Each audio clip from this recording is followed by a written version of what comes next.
오늘의 주요 뉴스입니다. 윤석열 대통령이 건설 현장에서의 강성노조의 금품 요구와 채용 강요 등 불법 행위를 방치하면 국가라고 할 수 없다고 밝혔습니다.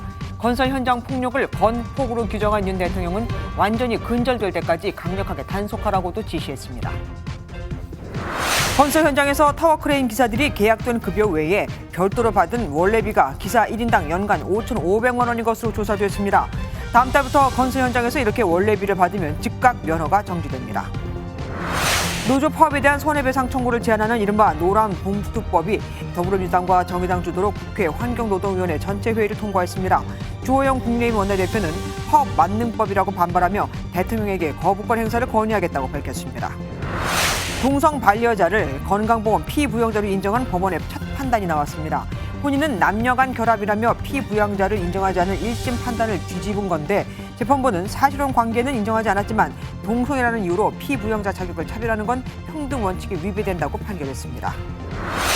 165만 명이 동시에 투약할 수 있는 50kg 규모의 필로폰을 국내로 밀반입한 일당이 붙잡혔습니다.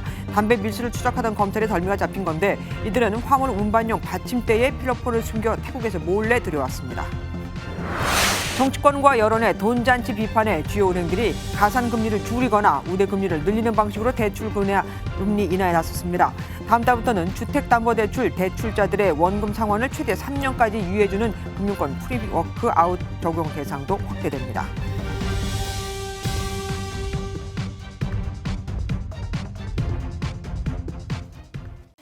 오늘은 봉투로 뉴스를 시작할까 합니다. 원래비 봉투 대 노란 봉투. 오늘 이 두 개의 봉투가 주목을 받았죠. 원래비 봉투는 타워크레인 기사들이 건설회사로부터 관행처럼 월급 이외에 따로 또 받는 공사판 급행료를 말합니다. 원래비를 안 주면 기사들이 일부러 공사를 지연시키기에 건설회사들은 울며 겨자 먹기식으로 1인당 평균 5,500만 원 가까이 매년 뒷돈을 줬거든요. 윤석열 대통령은 이 같은 건설 현장의 갈취와 불법 행위를 뿌리 뽑겠다고 이를 방치하면 국가가 아니라고 강조했습니다. 국회에서는 환노위가 국민의힘이 퇴장한 가운데 노조 파업에 대해 기업의 손해배상 청구를 제한하는 이른바 노란봉투법을 단독 처리했습니다. 극과 극을 달리는 두 봉투. 여러분은 어떤 봉투가 더 마음에 드십니까? 서소식 황지연 기자가 시작합니다. 국무회의 모두 발언을 생중계로 공개한 윤석열 대통령은 강성 노조가 건설 현장에서 금품을 요구하고 채용을 강요하는 등 불법 행위를 하고 있다고 밝혔습니다. 이 때문에 초등학교 개교와 신규 아파트 입주가 지연되는 등 피해가 국민에게 돌아가고 있다고 전했습니다. 폭력과 불법을 보고서도 이를 방치한다면 국가라고 할 수 없습니다. 건설 현장 폭력을 아예 건폭으로 규정한 윤 대통령은 완전히 근절될 때까지 검찰, 경찰, 국토부 등이 협력해 강력하게 단속하라고 지시했습니다.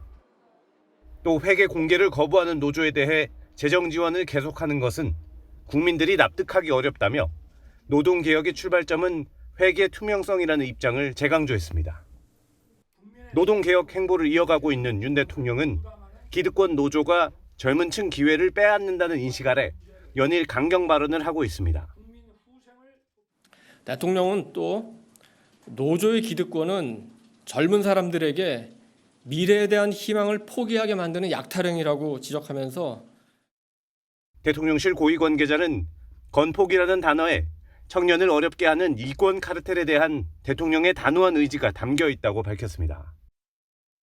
적당한 타협이 불법 파업을 양산했다고 판단하는 대통령실은 집권 초 무관용 원칙을 내세워 강성 노조와의 전면전을 벌일 것으로 예상됩니다. MBN 뉴스 황지연입니다.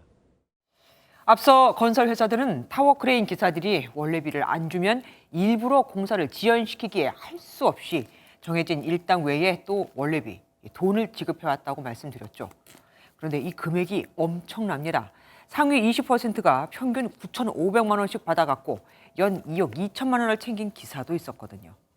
다음 달부터는 원래비를 받으면 즉각 면허가 정지됩니다. 안병옥 기자가 건설 현장 불법 사례를 정리해봤습니다. 한 공사 현장에 건설노조 관계자들이 모여 집회를 열고 공사를 방해합니다. 경찰이 나서서 공사방해 노조원을 연행하려고 하지만 한 대 뒤엉키며 고성이 오갑니다. 건설사가 다른 노조 소속의 인부를 고용하면 집단으로 몰려와 공사를 못하게 하는 건 일상적인 풍경입니다. 불법적인 뒷돈 요구도 빈번하게 일어납니다. 타워크레인 기사들은 기존 월급 외에 원래비 명목으로 하도급 업체에서 뒷돈을 받아왔는데 정부 조사 결과 1인당 연간 5,500만 원에 달했습니다. 최대 2억 2천만 원까지 받는 경우도 있었습니다. 저희가 급여를 따로 처리해가면서 연장 수당까지 해서 다 나가는데도 현장에서 이중적으로 그 사람들한테 요구하는 거죠. 이처럼 건설 현장에서 발생하는 여러 불법 행위를 근절시키기 위해 정부가 종합대책을 발표했습니다. 다음 달부터 타워 크레인 기사가 원래비를 요구하면 최장 1년간 자격이 즉각 정지됩니다. 또 타워 크레인 기사들이 상당한 가입비를 내고 노조에 강제로 가입하는 것도 차단합니다. 노조에 가입비로 4천만 원을 내고 타워 크레인 조종석에 앉아야 되는 그런 상황입니다. 나머지 2만 2천의 자격들에게 일자리의 기회를 공정하게 주는 거고요. 기계 장비로 공사 현장을 점거하면 업무 방해죄를 적용하고 위법한 파업 등 쟁의 행위에 대해선 노동조합법을 적용해 처벌할 계획입니다. LH를 비롯한 업체들은 건설 노조를 대상으로 형사 고소와 함께 민사상 손해배상도 청구할 예정입니다. MBN 뉴스 안명욱입니다. 이처럼 정부가 노동개혁 드라이브를 걸고 있는 가운데 MZ세대가 주축이 된 새로 고침 노동자 협의회가 공식 출범했습니다. 정치적 구호 대신 노동자 처우 개선에 집중하겠다며 기존 노조와 차별화를 선언했죠. 예를 들어서 노조한테 주한미군 철수 같은 게 왜 이슈가 되냐 이겁니다. 최돈희 기자가 보도합니다. MZ세대, 사무직이 주축이 된 새로운 형태의 노동조합 협의체 새로 고침 노동자 협의회의 공식 출범식. LG전자와 서울교통공사 등 8개 회사 노동조합 6천 명에 달하는 조합원이 참여했습니다. 공정과 합리성을 기반으로 노동운동 본질에 집중하겠다는 기치를 내걸었습니다. 정치적 편향 논란을 피하고 대규모 투쟁 중심인 기존 노조 관행에 휩쓸리지 않겠다는 겁니다. 이 노동조합의 본질에 안 맞는 누구 석방운동하고 주한미군 철수하고 저는 이런 부분은 그게 맞다 틀리다를 떠나서 노동조합의 본질이 아니라고 생각합니다. 노조 투명성도 핵심 가치 중 하나. 국가와 지자체의 보조금이 1,500억 넘게 들어간 걸로 알고 있어요. 이 경우에는 이거는 공공성을 띠고 있는 부분이 있다고 생각하기 때문에 회계에 대한 투명성은 더욱 깨끗이 해야 합니다. 불법 정치 투쟁 반대와 노조 회계 투명성 모두 정부의 노동개혁의 방향성과 일부 맥을 같이 합니다. 위기감을 반영하듯 노조 출범을 바라보는 기성노조의 속내는 복잡합니다. 장기적으로 더 많은 노동자들의 임금과 처우가 개선될 수 있을 것으로 기대돼서요. 저희는 환영하고요. 다만 정부의 노동개혁의 명분이 되거나 양대노총 비난의 도구로 이용되지 않기를 바랍니다. 정부는 노조에게 투명성 강화 등 노동개혁 의제를 계속 강조하고 있는 만큼 MZ노조에 주목하는 분위기입니다. MBN 뉴스 최돈입니다. 노조 파업에 대한 손해배상 청구를 제한하는 이른바 노란봉투법이 야당 주도로 환노위 전체 회의를 통과하자 국민의힘과 재계는 파업 만능법, 위헌봉투법이라며 입법 중단을 촉구했습니다. 주호영 원내대표는 대통령에게 거부권 행사를 건의하겠다고도 했죠. 유호정 기자가 보도합니다. 파업에 대한 손해배상 청구를 제한하고 하도급 노동자에 대한 원청 기업의 책임을 강화하는 이른바 노란봉투법이 국회 환노위를 통과했습니다. 표결 직전까지 여야는 격론을 벌였습니다. 전투적 노사관계가 형성되고 있는 선에서 어느 나라가 어디 외국 자본이 우리나라 들어와서 투자를 하겠습니까? 법이 통과되지도 않았는데 무슨 파업 만능이라고 뭐 천공이에요? 국민의힘 의원 대부분이 퇴장한 가운데 거수 표결에 붙여진 법안은 환노위 전체 의원 16명 중 9명의 찬성을 얻어 상임위를 통과했습니다. 위원장 나중에 역사비 심판받을 거예요. 너무 치지 마시고. 네, 심판받을 거예요. 예. 재계는 파업 만능법, 반경제적 입법 행위라며 일제히 반발했습니다. 법안은 법사위로 넘어갔지만 법사위원장이 여당 소속 김도읍 의원인 만큼 야당은 본회의 직회부를 추진할 가능성이 높습니다.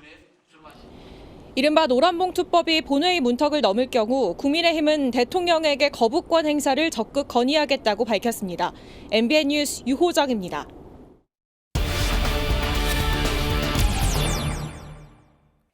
사회정책부 박유영 기자와 뉴스 추적 이어가겠습니다.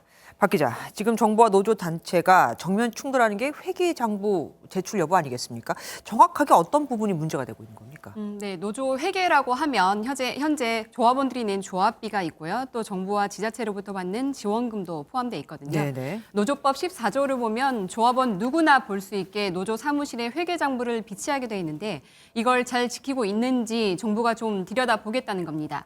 그래서 이달 초 조합원이 1,000명 넘는 조합원 327곳에 증빙 서류를 내라고 했지만 3분의 1 정도인 120곳만 제대로 냈다는 게 정부 설명입니다. 네. 노동부는 2주간 시정기간을 주면서 그래도 안 내면 과태료의 현장 조사는 기본이고 정부 보조금을 끊고 이미 준 지원금까지 환수할 수 있다. 이렇게 경고한 상황입니다.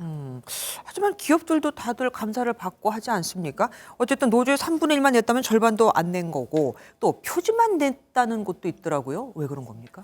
이게 정부와 노조 간에 좀 입장차가 있는 건데요. 노조는 표지는 좋다, 낼 수 있다. 그렇다 쳐도 재정 흐름을 알 수 있는 그 내지까지 내는 건 정부의 월권이라는 겁니다.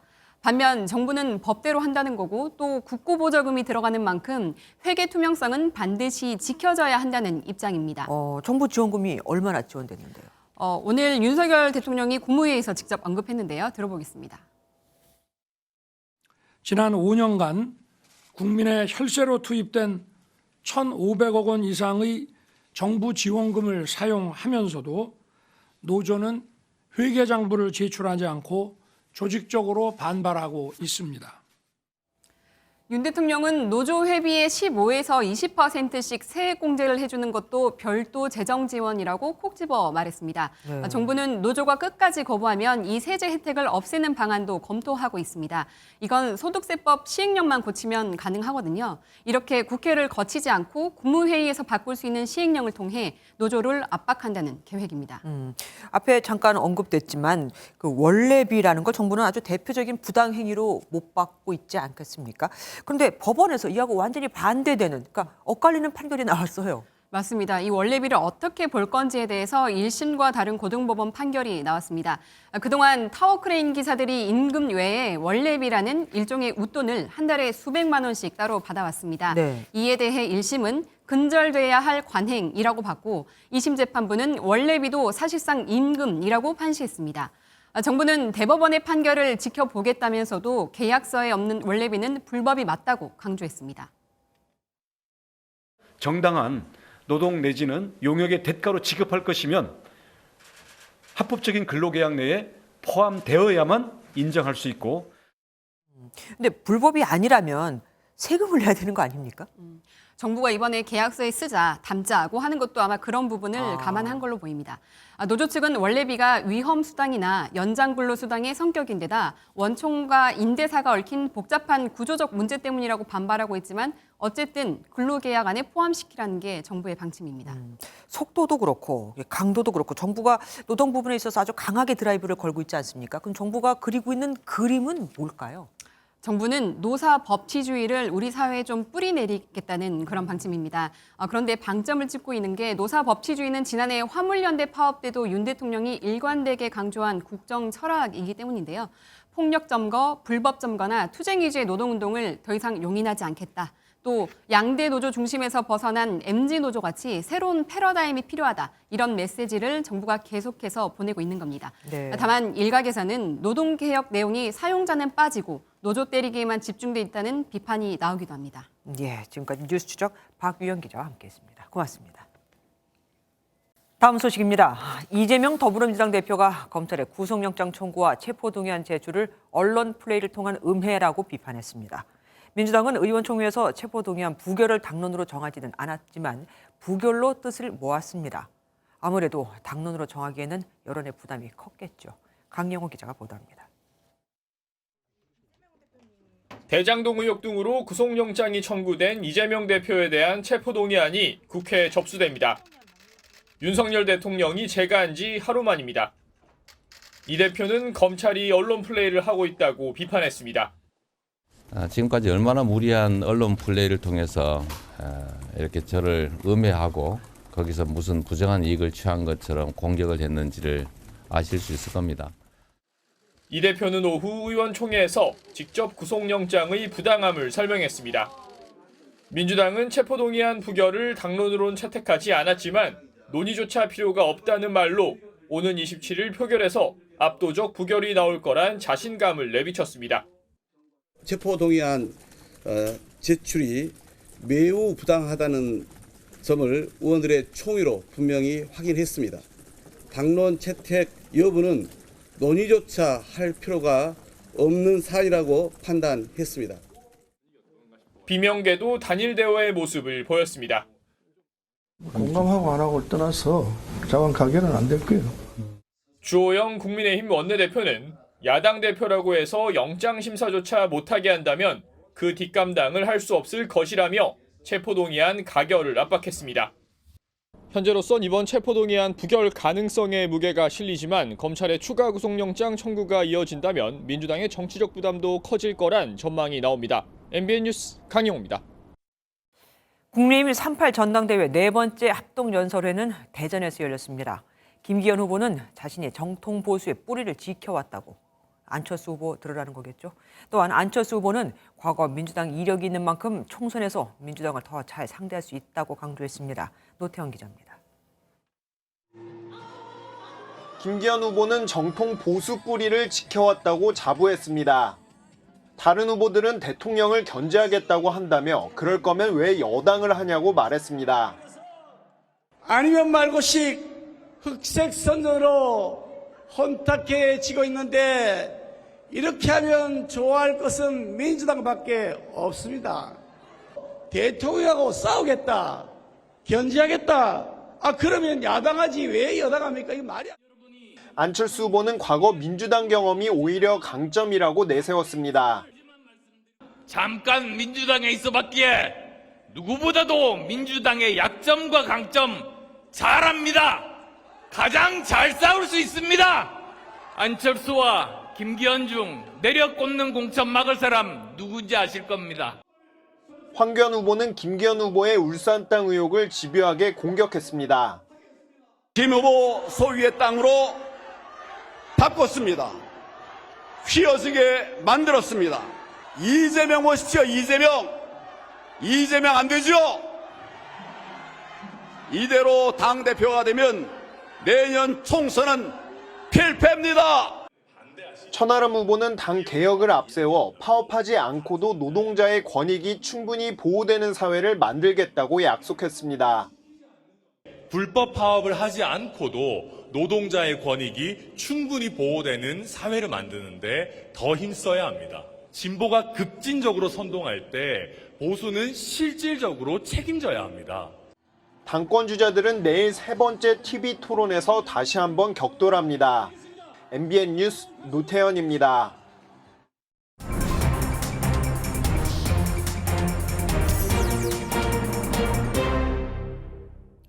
정책 톡톡 시간입니다. 김태린 기자와 함께합니다.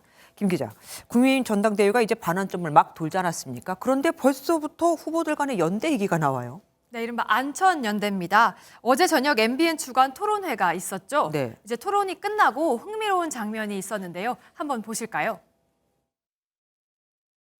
본인이 직접 이렇게 험지에 출마를 하셨잖아요. 그렇게 어려운데 가셨잖아요. 그런 벤처 정신, 도전 정신, 거기에 대해서 진심으로 그렇게 생각해요. 아유, 감사합니다. 저도 우리 후보님께서 또 사실은 어려운 제3당의 길도 꾸준히 노력하시고 그런 점들 저도 마찬가지로 굉장히 높게 평가하고 또 우리 당에서 같이 또 앞으로 계속 활동하고 생활해야 되니까. 두 후보만 저렇게 따로 덕담을 나눴지만 어쨌든 다들 보고 들을 수 있는 장소에서 얘기를 했습니다. 의도된 건가요? 이 두 후보는 자이든 타이든 이른바 비윤계로 불리는 공통점이 있고요. 친윤계의 전폭적인 지지를 받고 있는 김기현 후보를 함께 공격하고 있습니다. 이 김 후보가 앞서 나가는 상황에서 결선 투표로 끌고 가야 하기 때문이죠. 이렇게 천하람 후보는 오늘 합동연설회 뒤에도 기자들과 만나 이태원 상권 회복을 위해 이태원을 함께 방문하자고 안철수 후보에게 제안했다고 말했습니다. 그래서 저희가 금주 내로 이태원을 찾아가지고 저희가 상품권도 사용하고 우리 언론인 간담회도 하면서 이태원 상권 회복에 관한 여러 고민들을 해보려고 합니다. 그래서 저도 안철수 후보님께도 함께 하시면 좋지 않겠냐고 제안을 드렸고. 하지만 두 후보 모두 단일화 방식의 연대에는 선을 긋고 있습니다. 경쟁자들끼리 뭐 연대하겠다 이건 것 같은데 그러면 이걸 보고 있는 김기현 후보의 전략은 뭘까요? 이제 안철수 천하람 후보뿐만 아니라 황교안 후보까지 김기현 후보에 대한 공격에 나서고 있는데요. 네. 결선까지 가서 비윤 후보와 양자 대결을 펼치는 건 김 후보 측의 부담이 큽니다. 김 후보 측은 당심을 장악한 만큼 결선에 갈 일 없다는 자신감을 보이고 있습니다. 더불어민주당 얘기로 좀 가보겠습니다. 사실 오늘 가장 궁금한 사람이 바로 이재명 대표입니다. 체포동의안, 자신에 대한 체포동의안이 지금 도착한 거 아니겠습니까? 네, 그렇습니다. 이미 예정됐던 일이지만 실제 체포동의안을 받은 마음은 편치만은 않을 겁니다. 다만 현장에서 만난 이 대표는 평소와 다르진 않았는데요. 이제 오늘 아침엔 경제위기대응센터 출범식, 오웬 전국 여성위원회 발대식 등에 참석하며 오히려 민생의 보폭을 더 넓혔습니다. 이 대표는 요즘 연일 민생 경제를 강조하고 있는데요. 오늘은 아예 경제위기대응센터를 출범시키면서 여권의 민생 무능을 집중 공격했습니다. 국가적인 위기 상황에 무능하다는 것은 무능 그 자체가 죄악입니다. 우리 민주당은 비록 집행 권한은 없지만 국회의 제1당으로서 민생 경제 위기를 실시간 점검하고 필요한 대안을 제시하는 데 앞장서겠습니다. 경제 위기 상황판도 설치를 했는데요. 코스피, 코스닥 지수나 원달러 환율 등 당일 시장 지표는 물론 물가 상승률 등 거시경제 지표도 한눈에 보이도록 했습니다. 잠깐만요. 저거 문재인 정부 때 그 일자리 상황판이랑 좀 비슷하지 않습니까? 네, 그렇습니다. 실제 문재인 정부 일자리 상황판을 참고했다고 하는데요. 예. 대응센터는 매주 월요일마다 정례회의를 갖는다는 계획입니다. 이 대표는 이 경제위기 대응센터를 일종의 워룸, 그러니까 위기상황실 역할을 하게 하겠다고 했습니다.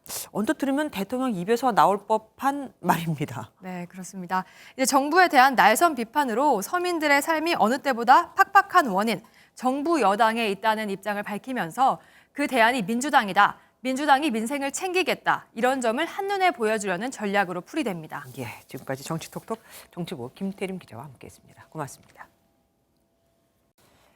법원이 동성 커플의 건강보험 피부양자 지위를 처음으로 인정했습니다. 우리나라는 동성 간 결혼을 인정하지 않고 있죠. 법적으로 사실혼 지위를 인정한 건 아니라면서도 사실상 사실혼이나 다름이 없다며 건강보험공단이 동성인 두 사람을 차별했다고 판단했습니다. 건강보험공단 측은 상고하겠다는 입장입니다. 박은채 기자입니다.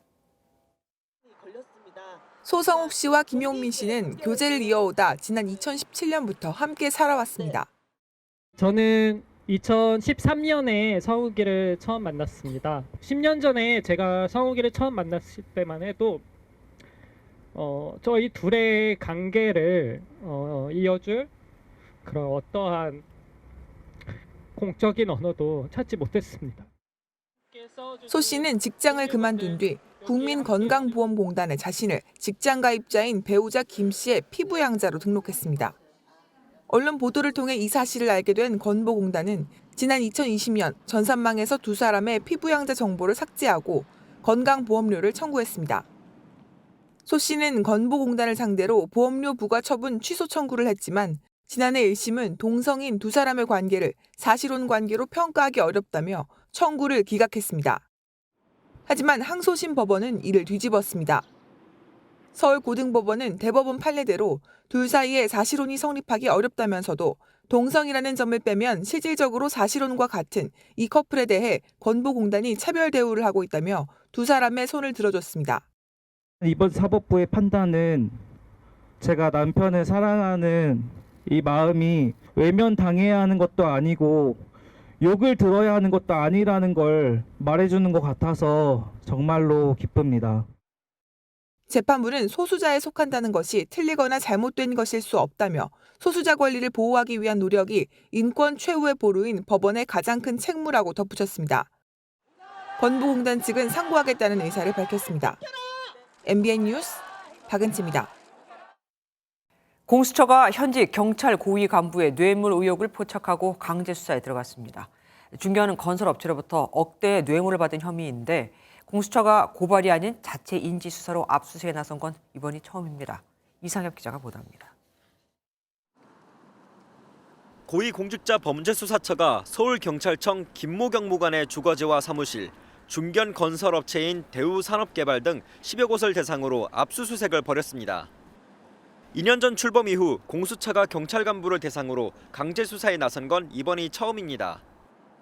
압수수색에 투입된 인원은 검찰과 수사관 등을 포함해 40여 명인 것으로 알려졌습니다. 김 경무관은 지난해 강원경찰청에서 근무할 당시 대우산업개발 측에서 사건 수사와 관련해 청탁을 들어줬다는 혐의를 받고 있습니다. 공수처는 김 경무관이 여러 차례에 걸쳐 대우산업개발로부터 억대의 금품을 받았다고 의심하고 있습니다.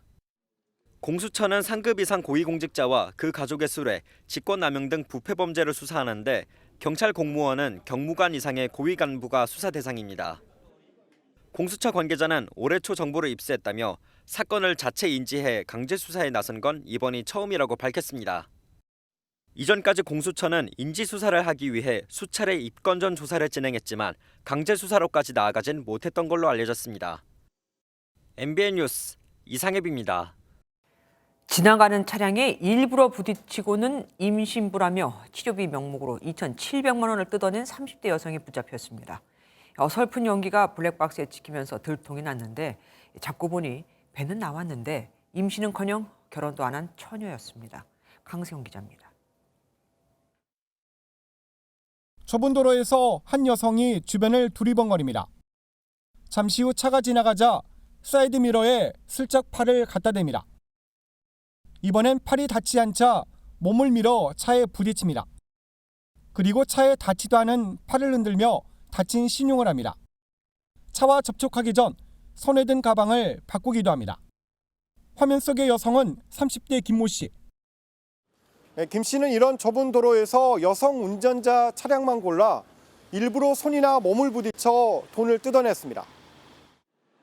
지난 2년 동안 손목치기 수법으로 챙긴 돈은 2,700만 원이 넘습니다. 더 많은 돈을 받기 위해 임신부 행세까지 했는데 여성 운전자 103명이 속아 넘어갔습니다. 임산부니까 큰일 났다라는 생각으로 이제 산부인과부터 제가 먼저 데리고 간다고 하니까는 산부인과는 필요 없다고. 하지만 어설픈 연기를 의심한 한 운전자가 경찰에 신고하면서 덜미가 잡혔습니다. 피의자는 결혼하지 않은 처녀로 임산부를 가장했으며 경찰 조사를 받으러 올 때, 갈 때조차도 사기 행각을 저지른 것으로 드러났습니다. 경찰은 김 씨를 입건해 여죄가 있는지 조사하고 있습니다. MBN 뉴스 강세훈입니다. 같은 음식점에서 메뉴판에 나와 있는 가격과 배달앱에 나와 있는 가격이 다르다는 걸 아십니까? 매장을 이용하지 않으니 배달 가격이 더 저렴할 것 같은데 실제는 배달 가격이 더 높았습니다. 이유가 있죠. 노태영 기자가 취재했습니다. 서울 시내의 한 떡볶이집. 순대와 튀김, 어묵과 음료가 포함된 세트의 가격은 21,000원입니다. 배달앱으로 같은 지점, 같은 세트 음식을 찾아봤습니다. 가격은 23,000원. 4,000원 배달료를 내도 음식값이 오히려 2,000원 더 비싸 6,000원을 더 내는 셈입니다. 가격이 다르다는 공지도 없습니다. 소비자들은 배달비도 부담하니 당연히 매장 가격과 배달앱 가격이 같다고 생각하고 있습니다. 집이랑 가서 먹는 거랑 다를 줄은 아예 모르고 그냥 같은 걸로만 알고 있었어요. 한국소비자원 조사 결과 식당 가운데 절반 이상이 매장 가격과 배달 가격이 달랐고 대부분 배달 가격이 더 비쌌습니다. 배달 가격은 매장보다 약 10%가량 높았습니다. 소상공인들은 배달앱 중개 수수료와 광고비 때문이라고 말합니다. 배달비가 얼마 있고요. 중간 많이 배달업체 수수료가 그러니까 엄청난. 배달앱으로 음식을 주문하고 배달비를 아끼려 직접 찾으러 가는 경우도 더 비싼 음식값을 지불할 가능성이 큽니다. 소비자원은 배달앱의 가격 차이를 고지하도록 하는 등 시스템 보완을 요청했습니다. 고지할 법률상 의무가 있다고 보기는 어렵습니다. 다만 일반 소비자 입장에서는 이런 차이를 모르고 주문할 가능성이 매우 많기 때문에 소비자원 조사에 따르면 배달앱이 광고비나 수수료를 올릴 때 음식점의 절반 가까이가 음식 가격을 올리거나 음식량을 줄였다고 답해 소비자 부담을 줄이기 위한 근본적인 대책이 필요해 보입니다. MBN 뉴스 오태윤입니다. 어젯밤 경기 파주시 의회 의원 15명 중 14명이 유럽으로 떠났습니다. 의원들을 보조할 시의회 직원 5명도 함께 갔는데 문제는 프로그램의 대부분이 문화 탐방 등 관광으로 짜여져 있다는 겁니다. 여기엔 혈세 7,500여만 원이 들어가게 되죠. MBN이 국외 출장길에 오른 파주시 의원들의 모습을 단독으로 포착했습니다. 추성남 기자입니다.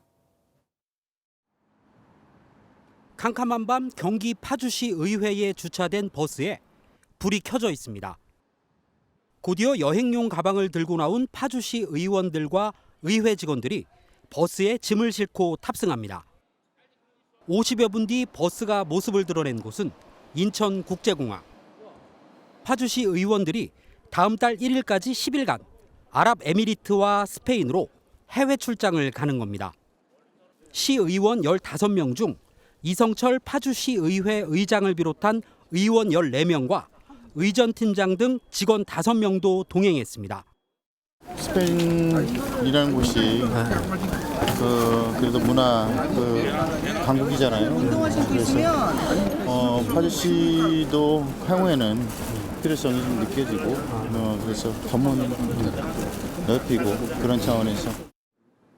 최유각 더불어민주당 의원 1명만 남았는데 이유는 의원 전원의 국외 출장을 금지한 시의회 규칙 때문으로 전해졌습니다.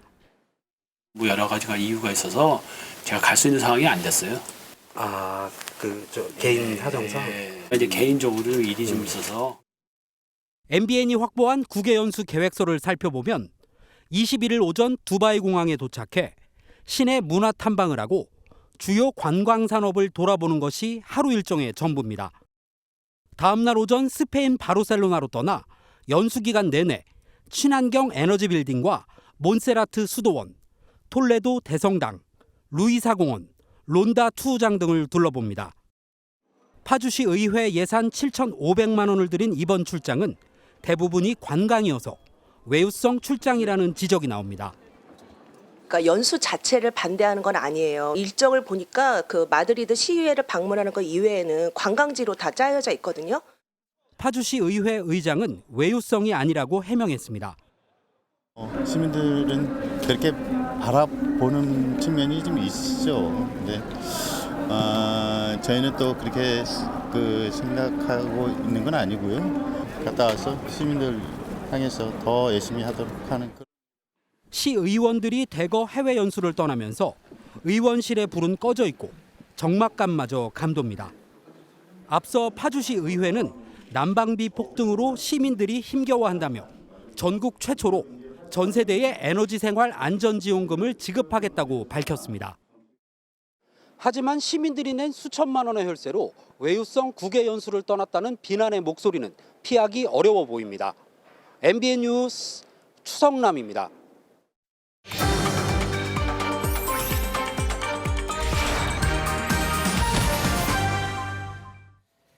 집 앞에서 순식간에 달려든 진돗개에 물렸는데 제대로 된 보상을 받긴커녕 매일 그 개를 마주해야 한다면 어떨까요?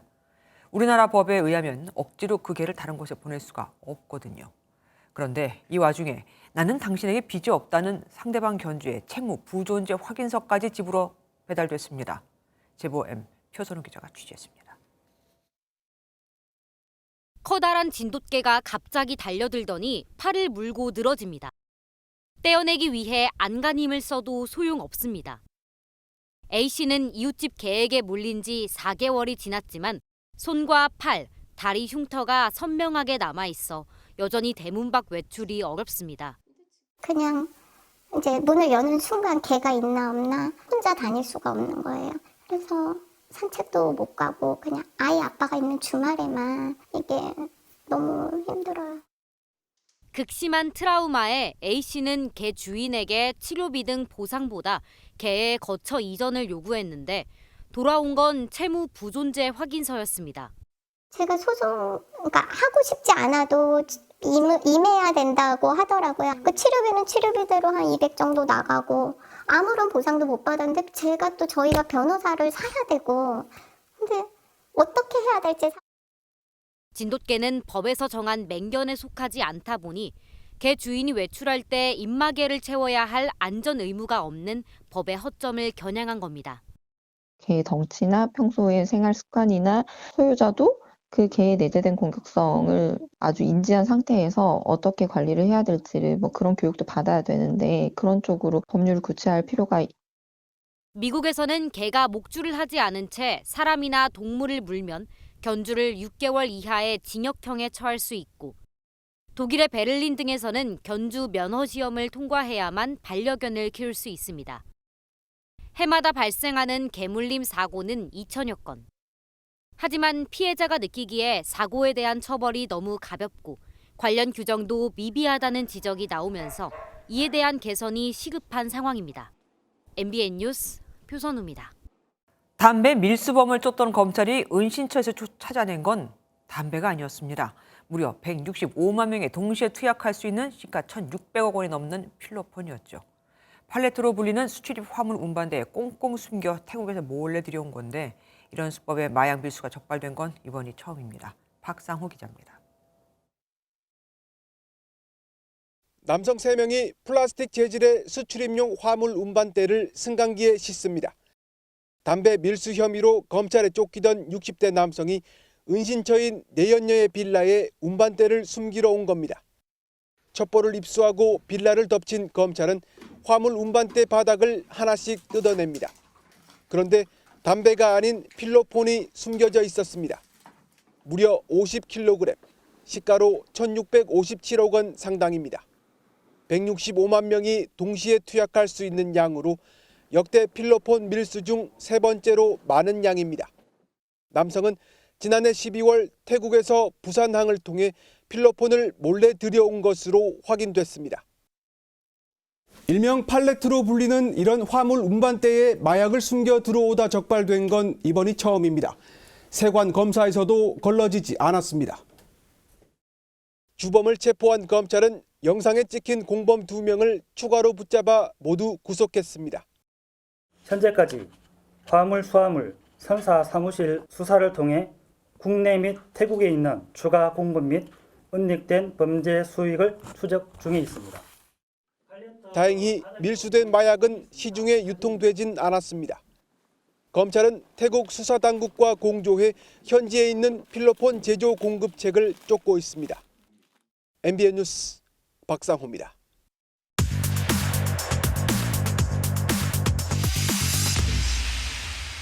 사건 사고와 사회 이슈를 다루는 사회기자의 한범수. 정태영입니다. 첫 번째부터 보겠습니다. 내일까지 조심하세요. 미세먼지, 감기 이런 거 얘기하는 건가요? 미세먼지나 감기도 조심해야겠죠. 네. 그런데 지금은 다른 얘기 해보려고 합니다. 혹시 여기 어딘지 아시나요? 분위기 보니까 일본 같아요? 맞습니다. 한국인들이 정말 많이 가는 도시죠. 일본 오사카입니다. 네. 내일까지는 오사카 도심 돌아다닐 때 주의해야 한다고 합니다. 외교 당국이 안내했습니다. 아, 그래요? 일본이 치안도 좋고 사람들도 친절하잖아요. 코로나 때문 아닌 것 같고 무슨 일 있나요? 우익단체의 대규모 집회가 예정돼 있기 때문입니다. 오전 9시부터 3시간 정도 글리코상, 도톤보리강과 같은 유명 관광지 주변에서 집회가 열린다고 합니다. 네. 총영사관 주변에 시위가 있으면요. 여기 다가오는 민원인들이 폐가 되지 않도록 일단 알고는 계셔야 되니까 공지를 한 겁니다. 이 일본 우익단체들 사실 우리나라에 호의적이지 않잖아요. 혹시 모를 사태에 대비해달라 이런 거죠? 네, 더구나 내일 집회는 더 민감한 분위기 속에서 열릴 것 같습니다. 다케시마의 날을 기념하는 행사라고 하거든요. 독도는 일본 땅이라고 주장하는 자리인 거죠. 굳이 마주칠 필요 역시 없겠습니다. 네. 근데 그나저나 일본 우익 성향 시민들의 혐한 발언 그리고 행동 이런 거 지속적으로 문제돼 왔잖아요. 네, 맞습니다. 가족끼리 여행을 갔다가 묻지마 폭행을 당하기도 하고 벚꽃 구경을 하다가 혹은 편의점에서 줄 서다가 흉기로 위협당하기도 하고 네. 초밥집에서 와사비 테러에 시달렸다는 경험담도 있었습니다. 아무쪼록 내일 일본 오사카 방문하시는 분들 계시면 안전에 더 주의하시기 바랍니다. 집회 장소 꼭 참고해 주시고요. 다음 키워드 보겠습니다. 138회 패스 이거는 일단 138차례 어디 지나다녔다는 거잖아요. 네. 뭐죠 이거? 이미 가보셨을 겁니다. 네. 자료화면 보시죠. 아, 네, 요금소네요. 이거 뭐 고속도로, 순환도로, 터널 다닐 때 필수잖아요. 네. 네.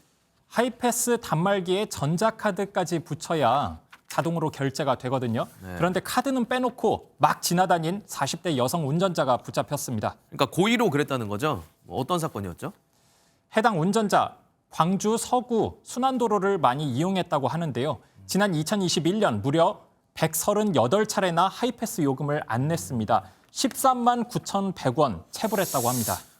결국 이 여성 그러면 어떻게 됐을까요? 지하철 무임승차 때처럼 뭐 과태료 폭탄 이런 거 맞았나요? 과태료 정도가 아니고요. 전과 기록 남는 벌금형 받았습니다. 재판부가 경제 형편이 어렵긴 했지만 범행 기간과 횟수를 고려했을 때 죄질이 나쁘다면서 벌금 100만 원 선고했습니다. 뭐 이거야말로 뭐 소탐 대실이네요. 뭐 그나저나 일단 실수로 하이패스를 사실 무단 통과할 수도 있다는 생각 저 하거든요. 그럴 때 어떻게 해야 되죠?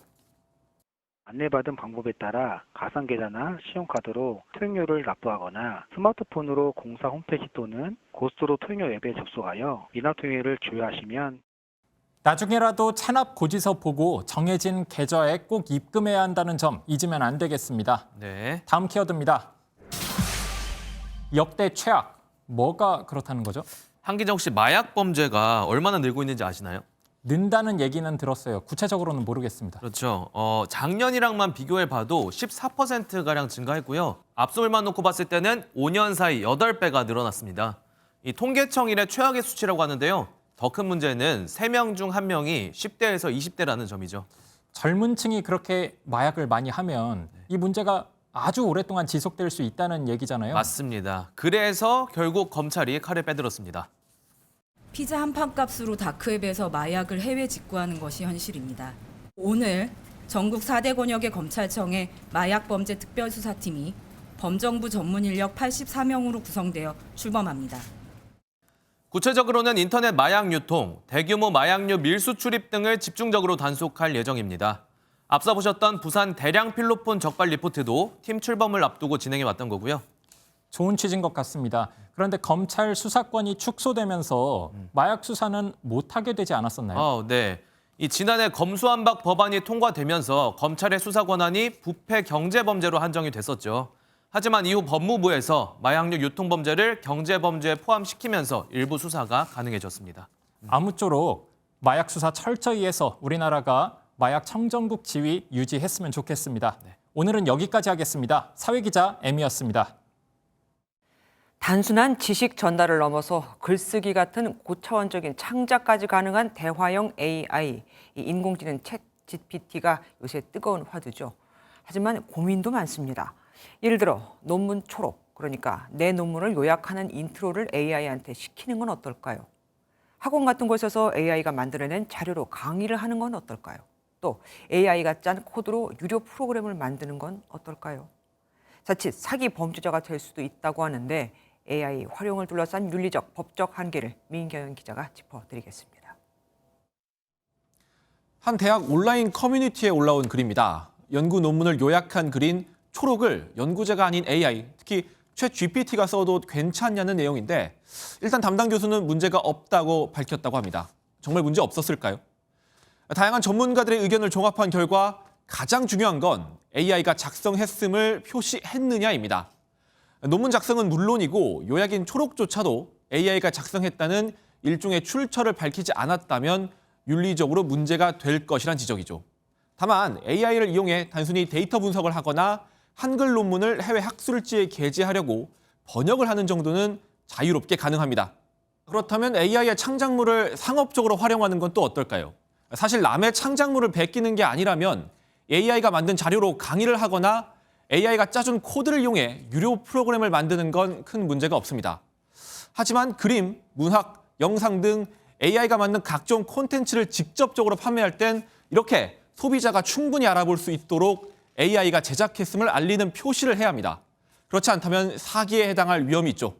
사실 구체적인 사례별로 따지자면 AI의 활용, 창작물과 관련한 딱 맞는 규정이나 법이 없는 상황이어서 더욱 복잡해집니다.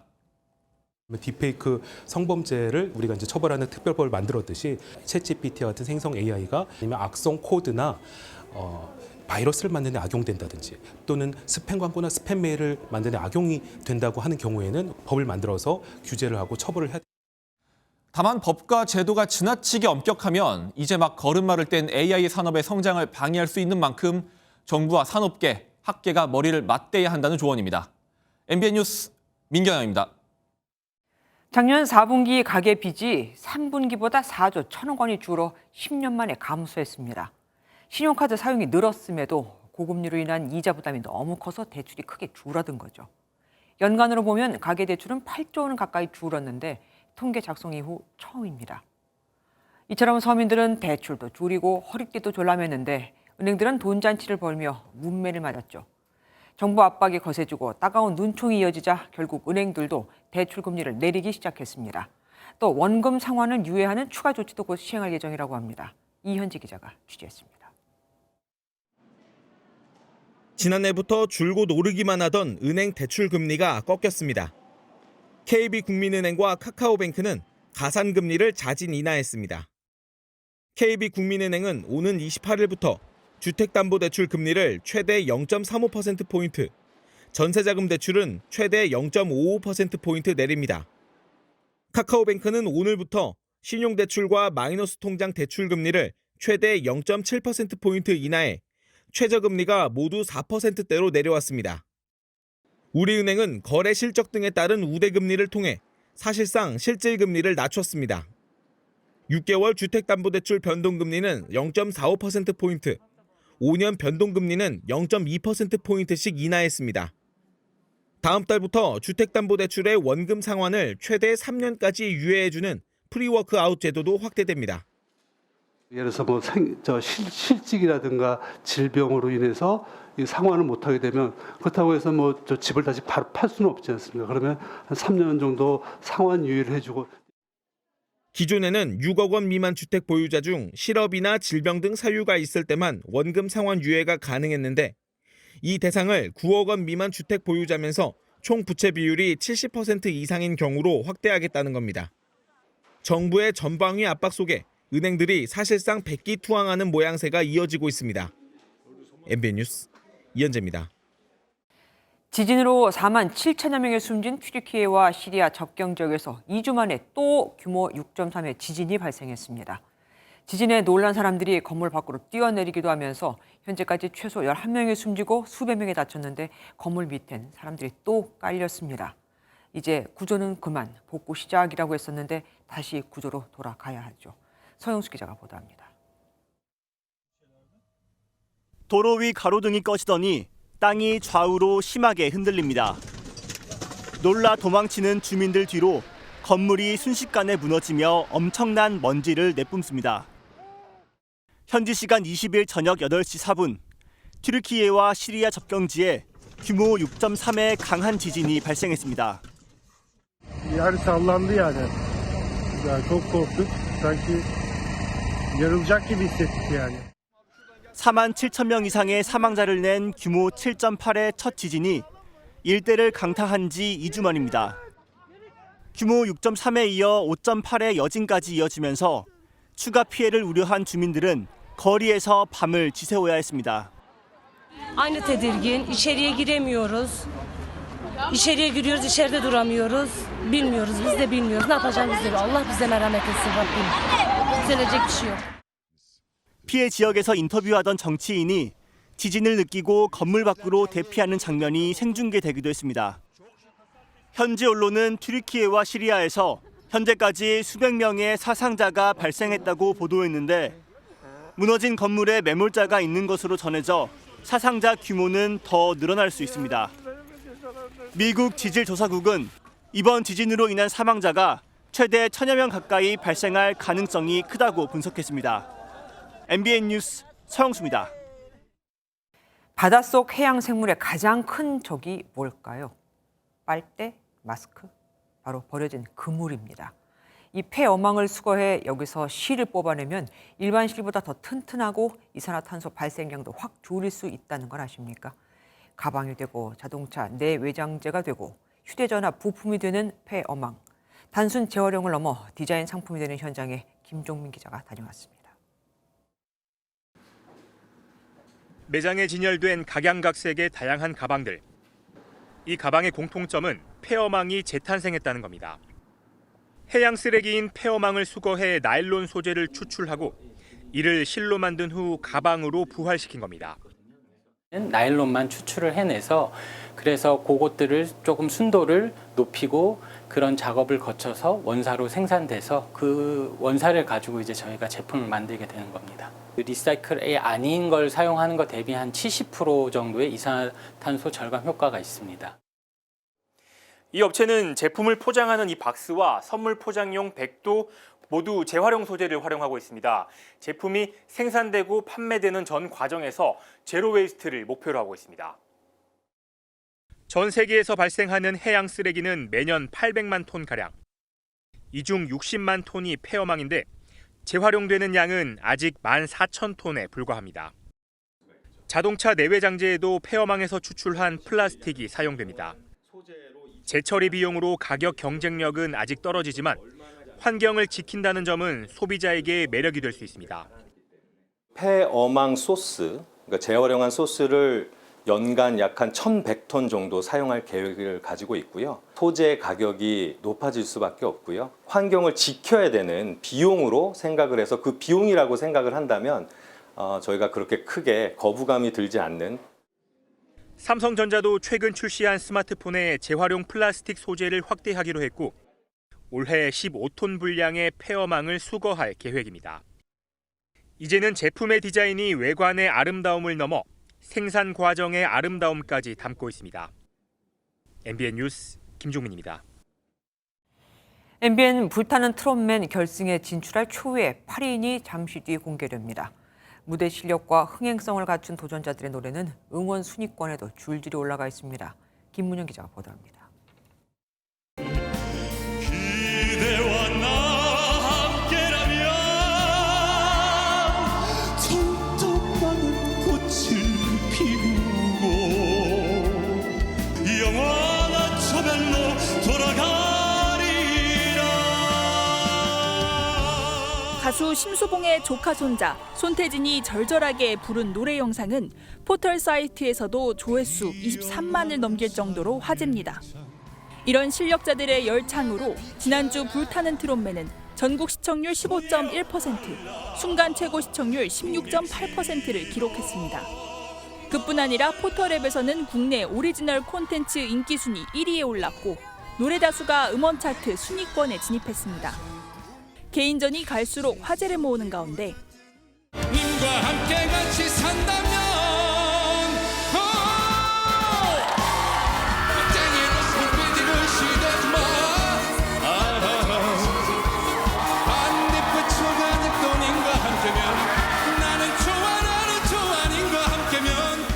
오늘은 중간 집계 결과 음원 1위, 투표 1위인 황영웅의 개인전 등이 공개됩니다.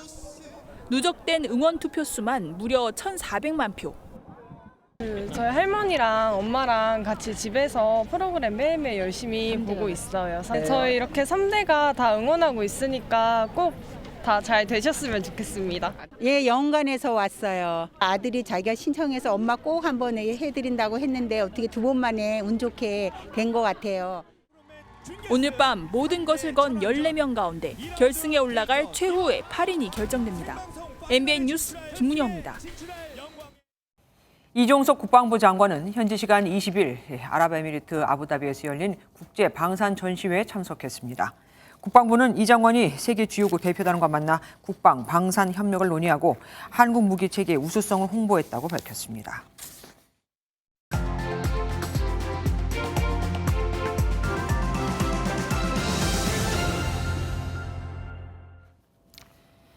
영변의 약산 진달래꽃, 아름다다 가실 길에 뿌리 오리다.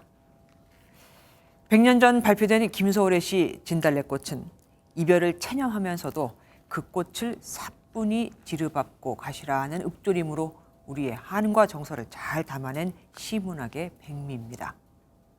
이제 곧 봄이 오면 영변 약산엔 또 진달래가 흐드러지게 피겠죠. 그런데 언제부터인가 영변이 진달래 봄꽃 가득한 시구가 아니라 북한 영변 핵시설 단지라 불리고 있습니다. 어디 영변뿐일까요? 핵실험장에 있는 한북 길쭉은 풍계리와 미사일 발사장에 있는 무수단과 동창리 등 북녘 산하 곳곳이 핵이라는 단어와 같이 불리고 있죠. 오늘 남북한과 미, 영, 캐나다 5개 나라 청년 활동가와 연구자들이 조사한 북한 풍계리 방사성 물질의 지하수 오염 실태 보고서가 나왔습니다.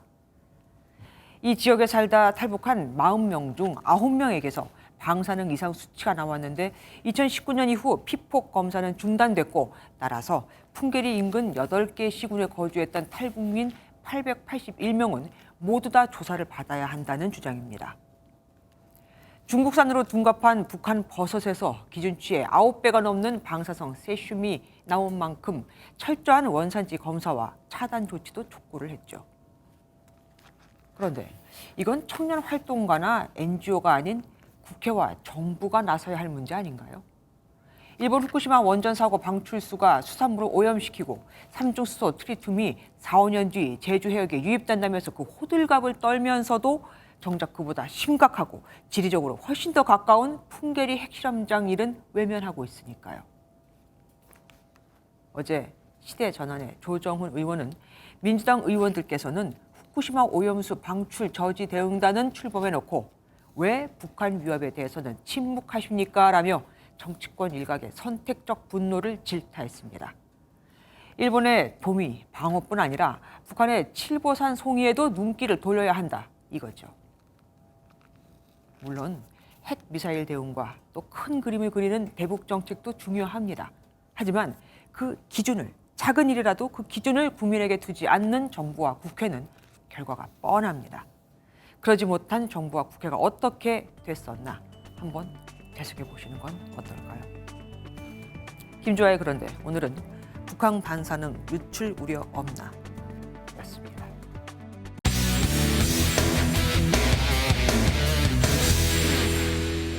스포츠 뉴스입니다. 이번 주말 개막하는 K리그 올 시즌 강원FC의 양현준을 주목하셔야겠습니다. 지난해 최고 샛별이기도 했는데 올해는 에이스의 상징이자 손흥민의 등번호 7번을 달고 최고 선수가 되겠다고 다짐했습니다. 최영규 기자가 만났습니다. 측면에서 파고드는 빠른 돌파와 현란한 드리블에 기회를 놓치지 않는 골 결정력까지 19살에 지난 시즌 K리그를 뒤흔든 최고의 영플레이어 양현준은 이제 강원의 에이스로 기대를 한몸에 받고 있습니다. 지난해 47번이었던 등번호도 이제 앞에 4를 뺀 숫자. 대표팀 주장 손흥민이라는 에이스의 상징 7번으로 바뀌었습니다. 부담감이 좀 큰데 그 부담감을 이겨내면 더 좋은 선수가 될 수 있을 거라는 생각이 들어서 하게 되었습니다. 김병지 대표가 경기당 2골씩 넣었으면 좋겠다고 할 정도로 기대가 커졌지만 양현준의 올 시즌 목표는 소박하고도 확실합니다. 작년보다 더 잘하는 게 목표지만 작년보다 많이 성장했네. 더 좋은 선수가 되었네. 많이 뛰고 수비 가담도 좋은 선수가 되었네. 그런 지난해 국가대표팀에도 뽑혔지만 그라운드를 밟지 못해 국가대표 데뷔를 잠시 미룬 양현준.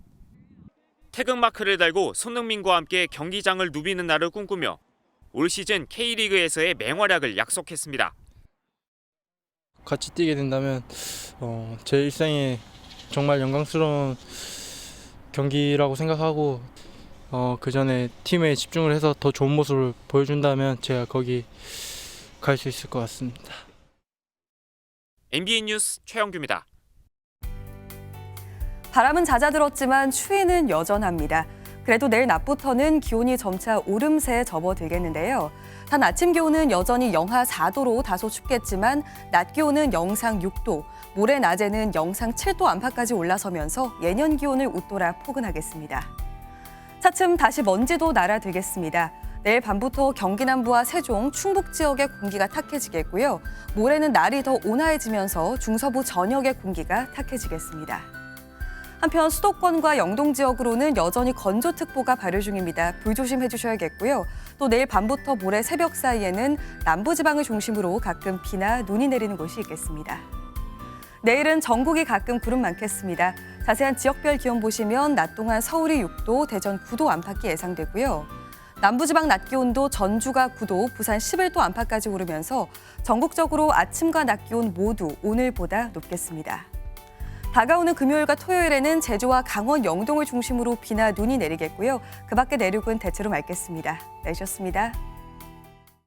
안녕하세요. 김주하입니다. 공정하고 신속한 MBN 뉴스, 유튜브를 통해서도 만나보실 수 있습니다.